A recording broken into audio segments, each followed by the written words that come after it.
আজকে তো অষ্টম শ্রেণীর গণিত 14 পৃষ্ঠা 14 পৃষ্ঠার অঙ্কের দিকে তাকাবে আবার। হ্যাঁ সীমান্ত, 14 পৃষ্ঠার 3 নং সমস্যা। সমস্যা 3। প্রথমে আমরা জানবো গুণনীয়ক কি। রায়ন ভাই বলল 6-এর গুণনীয়ক কি বলে। আমি গুণনীয়ক কি এটা বুঝাইতেছি। দেখো 6 একটা সংখ্যা, তাকে যদি 1 দিয়ে ভাগ করি কোনো ভাগশেষ নেই। একে যদি 2 দিয়ে ভাগ করি কোনো ভাগশেষ নেই। মানে এই 6কে যদি 6 দিয়েও ভাগ করি উল্টা হবে। মনে করো, আচ্ছা আমি ভালো করে করি, 6কে যদি 3 দিয়ে ভাগ করি কোনো ভাগশেষ নেই। 6কে যদি আবার 6 দিয়ে ভাগ করি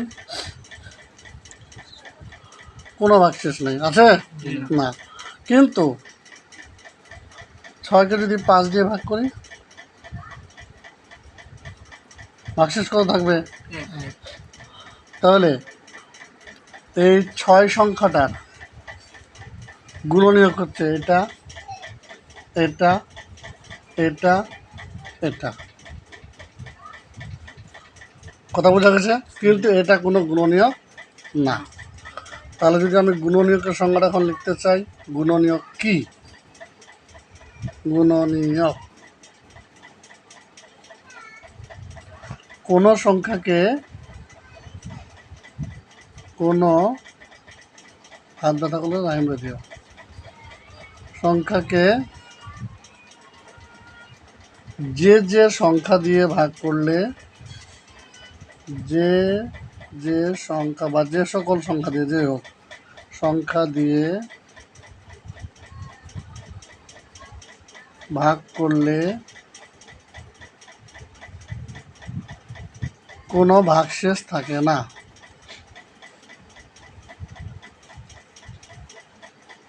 কোনো ভাগশেষ থাকে না, তাদেরকে ওই সংখ্যার গুণনীয়ক বলে। তাদেরকে ওই সংখ্যার গুণনীয়ক বলে। বুঝেছ? বলো দেখি এবার জোরে জোরে একজন। কোনো সংখ্যাকে যে সংখ্যা দিয়ে ভাগ করলে কোনো ভাগশেষ থাকে না, তাদেরকে ওই সংখ্যার গুণনীয়ক বলে। গুণনীয়ক বলে।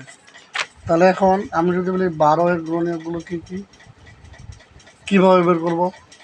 পদ্ধতি সহজ। এই যে 1 গুণ 12, 2 গুণ 6, 3 গুণ 4। আর কিছু আছে এরকম যে গুণ করলে 12 হবে না? তাহলে 12-এর গুণনীয়কগুলো হলো 12-এর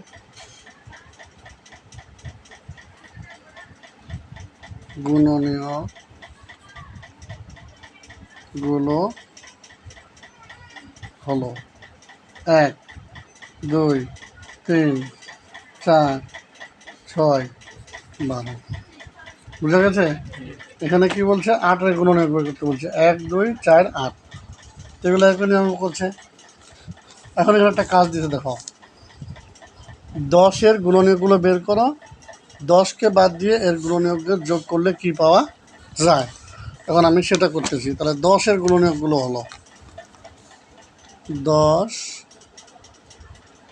এর, যদি 10 মিনিট পার হয়ে যায় ভিডিও বলি আমাকে, গুণনীয়কগুলো কী হবে?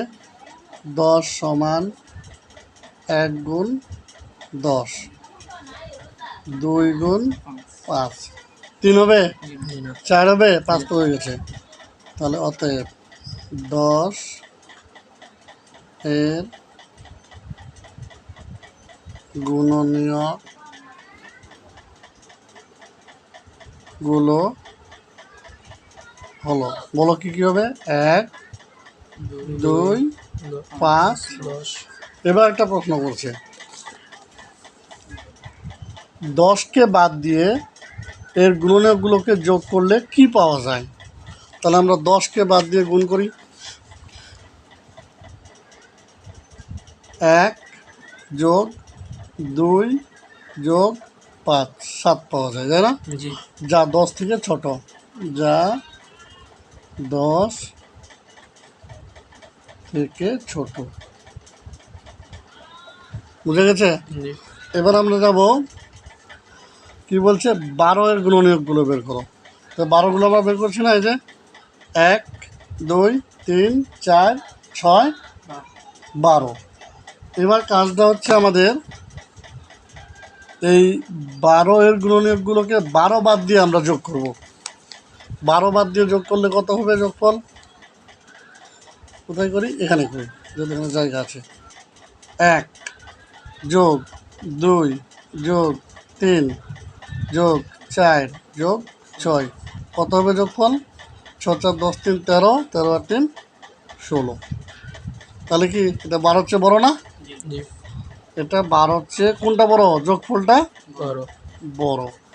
এইরকম যদি যেই সংখ্যাটার গুণনীয়ক বের করব, ওই সংখ্যাটার যে গুণনীয়কগুলো আছে ওই সংখ্যাটা ছাড়া বাকি সংখ্যাগুলো যোগ করব, যোগফলটা যদি সেই সংখ্যার চেয়ে বড় হয় তাহলে এই সংখ্যাটাকে বলা হবে সমৃদ্ধ সংখ্যা।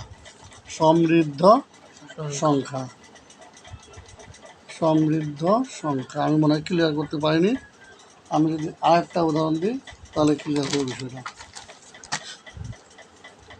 24 বের করি। 1 গুণ 24, বলো তোমরা। 2 গুণ কত হবে? 12। 3 গুণ 8, 4 গুণ 6, আর কি যাবে? না, যাবে না। তো এই আমি 24 বাদ দিব। 24 বাদ দিয়ে বাকি সংখ্যাগুলো এখন যোগ করব। 1 যোগ 2 যোগ 3 যোগ 4 যোগ 6 যোগ 8 যোগ 12। 12 8 20, 6 26, 30 33 36। নাকি ভুল হচ্ছে আমার? 12 8 20, 20 6 26 30 33 36। তাহলে কি দেখা যাচ্ছে? 24 ছোট,